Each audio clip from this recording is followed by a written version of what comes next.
Oi, segundo ano, tudo bom? Vamos hoje para mais uma aula. Vamos continuar o estudo do texto dissertativo. Hoje eu quero trazer para vocês algumas ideias para parágrafos de desenvolvimento, para vocês se sentirem mais seguros na realização da redação escolar, tá? Antes de começarmos, eu queria dizer que eu gostei agora do início do segundo trimestre, a participação de vocês no fórum, o interesse pelas aulas, tá bem bacana isso. E como vocês já devem ter visto, hoje eu estou no colégio, né? A gravação da aula vai ser no nosso habitat natural, só para matar um pouquinho de saudade. Um abraço para todos, vamos começar a aula.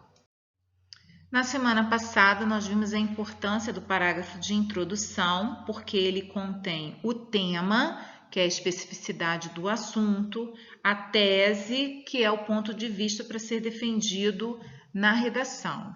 E hoje nós vamos ver o desenvolvimento, que é a parte mais importante da redação escolar, porque contém a própria defesa do ponto de vista. Como se trata de um texto predominantemente argumentativo, persuasivo, o que o desenvolvimento do texto dissertativo quer é convencer o leitor do ponto de vista do autor. Recordemos o seguinte: quando nós fizemos o projeto de texto e selecionamos os nossos argumentos, nós vimos todas essas circunstâncias que estão aqui. A razão, a finalidade, as causas e consequências, tudo que gira em torno do tema e do nosso ponto de vista, a gente selecionou. São esses argumentos, esses aspectos que agora vão ser trabalhados em cada parágrafo de desenvolvimento. Eu vou selecionar alguns e eles vão corresponder aos parágrafos da minha redação. O primeiro tipo de parágrafo de desenvolvimento que eu trouxe para vocês é aquele que utiliza o argumento de autoridade. No que consiste? Consiste em o autor citar o pensamento ou as palavras de um especialista no tema que está sendo abordado. Se eu, por exemplo, estiver falando de crise de ciência no país, eu posso transcrever a fala ou resumir o pensamento de um professor da USP que seja líder de um projeto de pesquisa. Se eu estiver falando de educação em tempos de pandemia, eu posso citar a fala ou resumir o pensamento de uma pedagoga, de um diretor de uma escola ou de um grupo escolar do Brasil inteiro. No parágrafo que eu trouxe para vocês, o autor menciona Roberto Campos, que foi um grande economista brasileiro, ex-presidente do BNDES, reconhecido internacionalmente. O texto de onde foi tirado esse parágrafo tratou de crise econômica e as formas com que a população se organiza para vencer a crise. Ao mencionar o Roberto Campos, e aqui eu vou indicar para vocês, o autor menciona um pensamento desse economista de que a tragédia do Brasil é ser um país produtor de banana. A argumentação dele é de que, como o nosso país tem uma abundância de recursos, principalmente colhidos da terra, o brasileiro não aprendeu a economizar. Então, diz ele, o embaixador, retomada de Roberto Campos, focou uma característica nacional, que é o quê? Pessoas esbanjadoras. E o próprio autor do texto, então, prossegue no pensamento propondo uma solução. O brasileiro precisa mudar essa sua característica para poder vencer a crise econômica. O que é importante você saber se quiser citar um especialista, usar o argumento de autoridade? É que você seja fiel ao pensamento daquele especialista, portanto, você precisa consultar o material ou o trabalho que ele tenha feito. E se for o caso de transcrever as suas palavras, porque retirou de algum lugar, usar as aspas para não se apropriar indevidamente do discurso do outro. Quanto mais respeitado for a pessoa, desculpa, quanto mais respeitada for a pessoa citada, então mais credibilidade terá o seu texto. O segundo tipo de parágrafo de desenvolvimento que eu apresento para vocês é o por evidência ou comprovação. Eu particularmente gosto desse tipo de desenvolvimento, porque ele traz muita solidez, muita concretude ao texto, mostrando que o autor sabe do que está falando. No que consiste a evidência ou comprovação? Trazer fatos, dados, números que comprovem a tese que está sendo defendida no parágrafo, no texto como um todo. Vamos a esse parágrafo aqui. De fato, o Brasil é o país que apresenta maior desigualdade social com gastos em educação pública. Para provar que a distribuição de dinheiro para a educação pública no Brasil é desigual, ele traz evidências, comprovações. Essa comprovação vem de um estudo realizado em 2005 no Brasil, na Argentina, no Chile, na Bolívia e na Colômbia. Vocês vão acompanhando aí comigo a leitura. Nesse estudo, o que se evidenciou? Aí aqui vem, ó, 17% do dinheiro público que é gasto em educação é destinado a 20% dos mais pobres e 27% com 20% dos mais ricos. Olha a desproporção, se gasta mais com os ricos. E aqui imediatamente ele dá o exemplo do Chile. O Chile tem a melhor distribuição, gasta 35% com os 20% mais pobres. E continua. Por outro lado, as despesas com o ensino superior no Brasil são 12 vezes maiores do que com o ensino fundamental. Então, é sinal de que o ensino básico ele é negligenciado. Essa relação em outros países é de 2,5. Então, o Brasil gasta 12,3 vezes mais com o superior do que com o fundamental, e nos outros países a média é de 2,5 vezes a mais.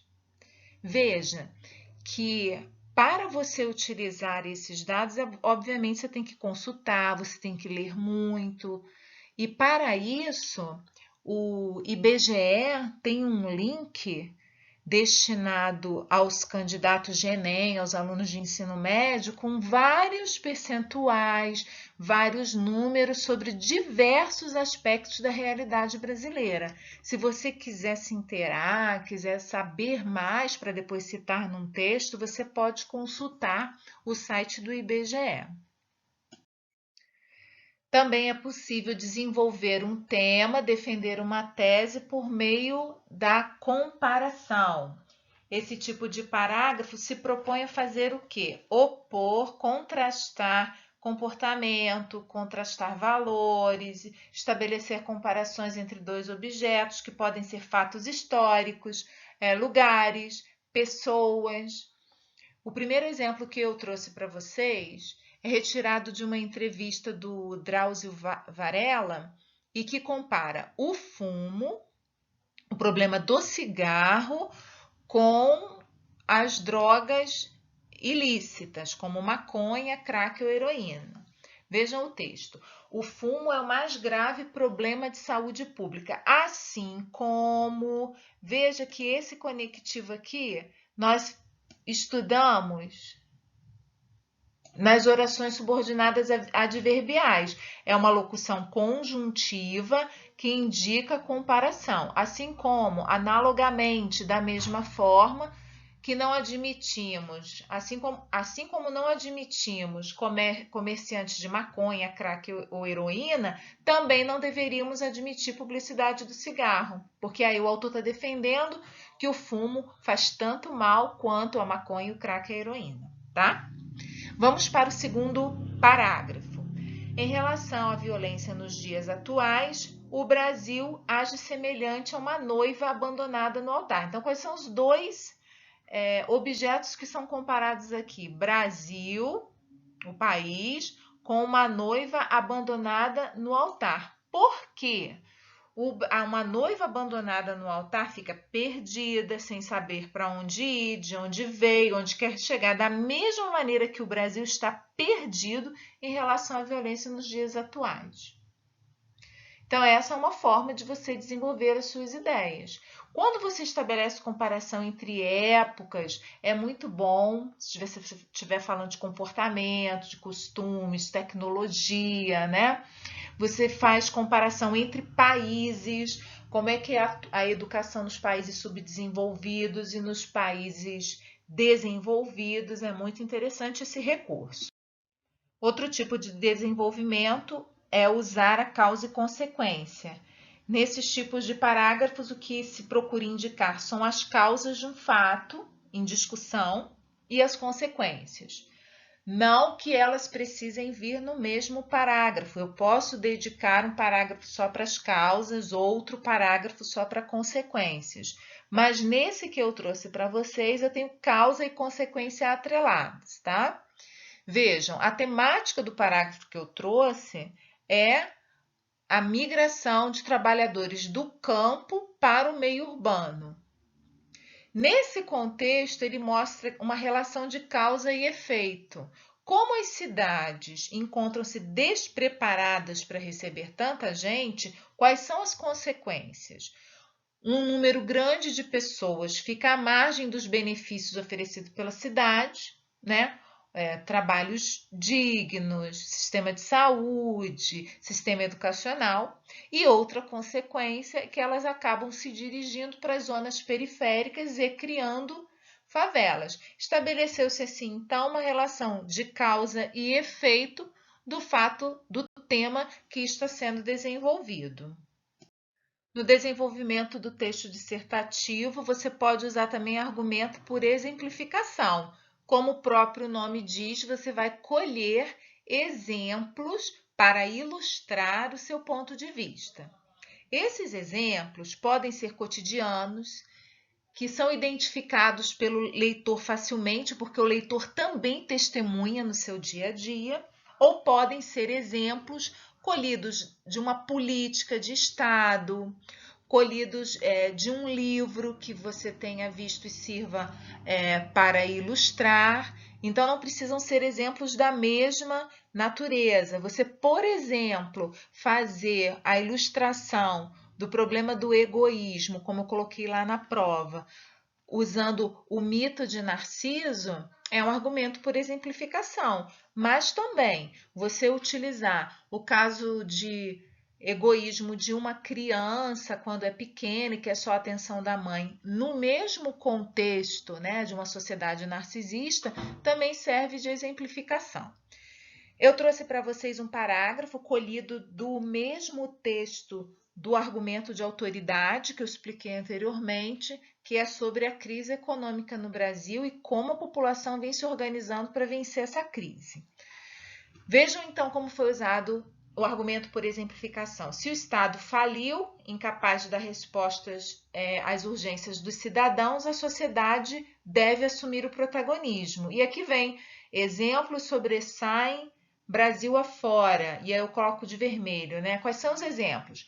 Pais se organizam para dividir carona, famílias se juntam para comprar no atacado, moradores plantam horta e dividem a colheita, redes sociais divulgam receitas para aproveitar cascas e talos. São exemplos do cotidiano que ele mostra o protagonismo, ou seja, uma sociedade ativa procurando resolver os problemas de suas crises econômicas.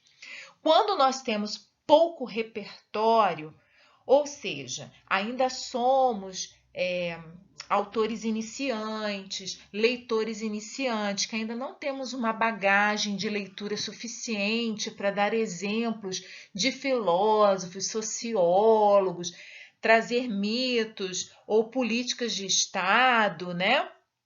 Nós vamos nos valer dos exemplos do cotidiano, que são sim também bem concretos e podem servir a favor da nossa argumentação. Bom, e ainda existem uns tantos tipos de parágrafo de desenvolvimento e tipos de argumento, né? Alusão histórica que você pode fazer, enumeração, que você vai hierarquizando problemas, colocando por um lado, por outro lado, né? Mas eu julgo que esses tipos que eu trouxe hoje para vocês já são mais do que suficientes para você começar a treinar a sua redação. Mas antes de terminar a aula, eu quero fazer uma ligação do texto dissertativo com o conteúdo gramatical que a gente aprendeu semana passada, que foram as subordinadas adverbiais. Como essas orações são importantes na construção da argumentação. Os conectivos, as conjunções que iniciam essas orações são fundamentais para mostrar para o seu leitor o tipo de raciocínio, de argumentação que você está fazendo. Então, só como exemplo, vamos ver.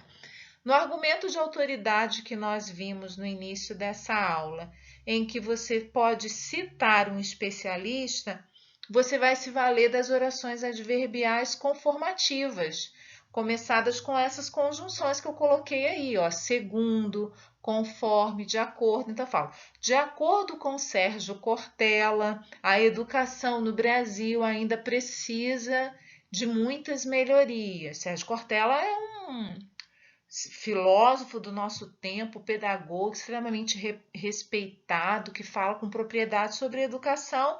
Eu utilizo uma conformativa para quê? Para introduzir o argumento de autoridade. Olha com o argumento por comparação.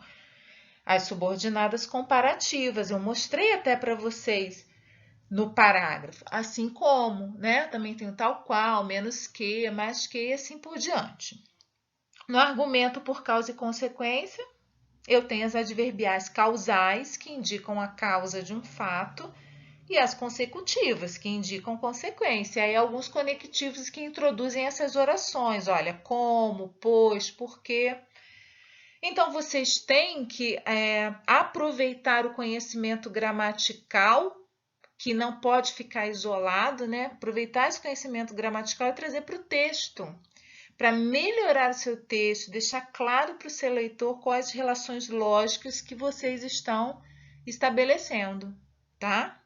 Eu deixei um arquivo de PDF no AVA com o conceito desses tipos de desenvolvimento que eu trouxe hoje para vocês, com os mesmos exemplos e uma explicaçãozinha para você consolidar.